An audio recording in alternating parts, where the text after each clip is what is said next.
আসছে নতুন ধারাবাহিক ফড়িং। প্রধান ভূমিকায় থাকবে কে আর কি থাকছে বিস্তারিত জানতে ভিডিওটি দেখুন। সম্প্রতি মানসিক অবসাদে যেন দিশেহারা করে দিচ্ছে মানুষের জীবনকে। কেউ চাকরি হারিয়ে, কেউ প্রেম করে, আবার কেউ বিয়ে ভেঙে। সোশ্যাল মিডিয়া জুড়ে তেমনটাই। এবার মানসিক অবসাদকে বিদায় জানিয়ে ভালো থাকার কিছু টিপস দিলেন অভিনেত্রী সন্দীপ্তা সেন। একজন ভালো অভিনেত্রী হওয়ার পাশাপাশি একজন সাইকোলজিস্ট তা হয় অনেকেই জানা। সেক্ষেত্রে অভিনেত্রীর বলা মানসিক অবসাদ ভুলিয়ে সামনের দিকে পথ চলতে সাহায্য করতে পারে আপনাদের, সেটা কোনো সন্দেহ নেই।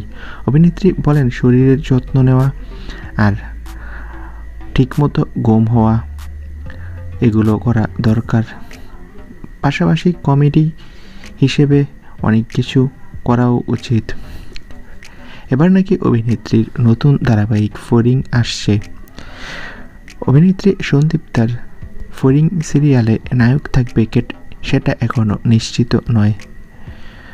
তো বন্ধুরা, এবার ফড়িং ধারাবাহিক নিয়ে ফিরছে অভিনেত্রী সন্দীপ্তা সেন। এ বিষয়ে তোমাদের মন্তব্য কি কমেন্ট করে জানাও। ধন্যবাদ।